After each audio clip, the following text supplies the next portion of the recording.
بسم اللہ الرحمن الرحیم۔ السلام علیکم۔ انسان کو اللہ نے خطا کار بنایا ہے۔ انسان کا لفظی معنی ہی غلطی کرنے والا ہے۔ اب وہ انسان چاہے مسلمان ہو یا کافر، وہ دانستہ یا نادانستہ غلطی کر بیٹھتا ہے، اور اس سے یہ غلطی کروانے والا کوئی اور نہیں ہوتا، وہ شیطان ہی ہوتا ہے جو اس کو سیدھے راستے سے بھٹکا دیتا ہے اور گمراہی کی طرف لے جاتا ہے۔ پھر انسان گناہ کر بیٹھتا ہے اور ہمیشہ کے لیے ندامت ہوتی ہے اس کے لیے۔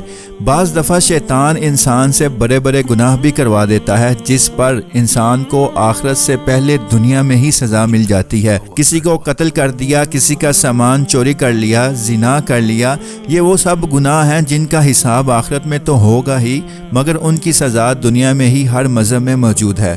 قتل کے بدلے میں قتل کیا جاتا ہے، اور زنا کی سزا بھی ہر مذہب میں موجود ہے۔ وہ اسلام ہو یا عیسائیت، وہ ان سزاؤں پر عمل درآمد کرنا لازم سمجھتا ہے، کیونکہ معاشرے میں امن و امان کے لیے یہ سزائیں بہت ضروری ہیں۔ سارے مذاہب میں جہاں اس سزا کا عمل موجود ہے، وہاں معافی کا عمل بھی موجود ہے۔ قتل کے بدلے قتل کی سزا ہے، تو اس کے ساتھ یہ بھی عمل ہے کہ اگر مقتول کے گھر والے چاہیں تو قاتل کو معاف کر سکتے ہیں۔ اسلام کے مطابق فدیہ لے کر بھی معاف کر سکتے ہیں، یا ویسے ہی معاف کیا جا سکتا ہے۔ معافی سے قاتل کی سزا پر عمل رک جائے گا اور اس کی جان بچ جائے گی۔ اسی طرح اگر چور کو جس کا مال چوری ہوا ہو، اس کو معاف کر سکتا ہے، اور اس طرح چور بھی سزا سے بچ جائے گا۔ آج جو واقعہ آپ کو سنانے جا رہا ہوں وہ امریکہ کے ایک شہر کا ہے، جہاں ایک امریکن سیاہ فام نے ایک مسلم نوجوان کو کھیل کے دوران قتل کر دیا اور وہ گرفتار ہو گیا۔ عدالت میں مقدمہ چلا اور اسے قتل کی سزا ہو گئی۔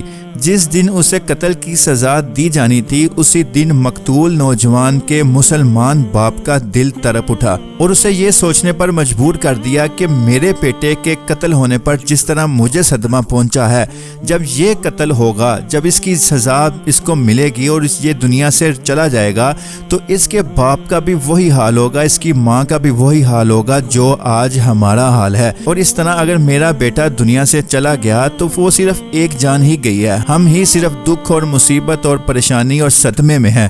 اگر اس کو سزا ملتی ہے تو اس طرح اس کے گھر والے، اس کے ماں باپ بھی اسی دکھ اور مصیبت اور صدمے میں چلے جائیں گے۔ اس طرح باپ کا دل پسیجا اور اس کو قرآن کی وہ آیت بھی یاد آئی کہ ان اللہ غفور الرحیم، اللہ تعالیٰ بخشنے والا مہربان ہے۔ اس طرح بندوں کو بھی بخشنا چاہیے اور ان کو بھی مہربان ہونا چاہیے۔ جب ہمارا رب ہمیں بخشتا ہے اور ہم پر مہربانی کرتا ہے تو اس کے بندوں کو بھی اس کی مخلوق کے ساتھ ایسا ہی برتاؤ کرنا چاہیے۔ تو اس آیت کو مد نظر رکھتے ہوئے اس نوجوان کے باپ نے عدالت میں کھڑے ہو کر کہا کہ اسلام ہمیں یہ درس دیتا ہے کہ تم معاف کرو، معافی کو عام کرو۔ جس طرح تم اپنے رب سے چاہتے ہو کہ وہ تمہیں معاف کرے گا، اس طرح تم بھی اس کے بندوں کو معاف کرو۔ اس نے عدالت میں یہ اعلان کیا کہ میں اپنے بیٹے کے قاتل کو آج سرعام اس کو معافی کا اعلان کرتا ہوں، اور وہاں ایک جذباتی بیان بھی دیا کہ میں بھی ایک باپ ہوں اور میرا بھی ایک بیٹا ہے جو اس دنیا سے چلا گیا ہے، اور یہ بھی ایک بیٹا ہے، اس کا بھی باپ موجود ہے۔ میں اس کو اپنے بیٹے کی جگہ پہ رکھ کے سوچتا ہوں کہ جب یہ دنیا سے جائے گا تو باپ کا کیا حال ہوگا۔ تو اسی بنا پر اور اسلام کی ہدایات کے مطابق میں اس کو معاف کرتا ہوں۔ مقتول کے باپ کے اتنے الفاظ کہنے تھے کہ پوری عدالت پر سکتہ طاری ہو گیا۔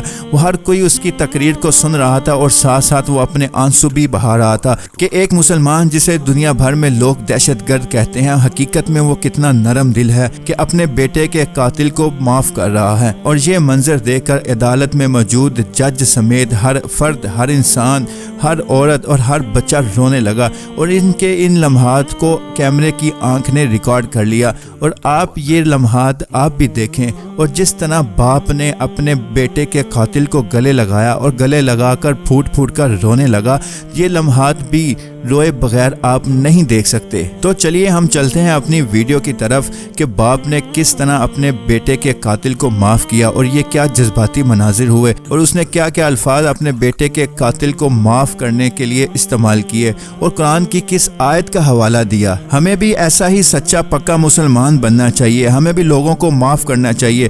ہم تو چھوٹی چھوٹی باتوں پر لوگوں کو مارنے تک آ جاتے ہیں، مگر ہمیں اس واقعہ سے سبق سیکھنا چاہیے کہ کس طرح ہم لوگوں کو معاف کر سکتے ہیں، ہمارے دل کس طرح کھلے ہو سکتے ہیں۔ واللہ غفور الرحیم. Allah Almighty God is the most forgiving and the most merciful. So now God turned to forgive you. So reach out to Him I want him to reach out to God. You have a new chapter of good life coming.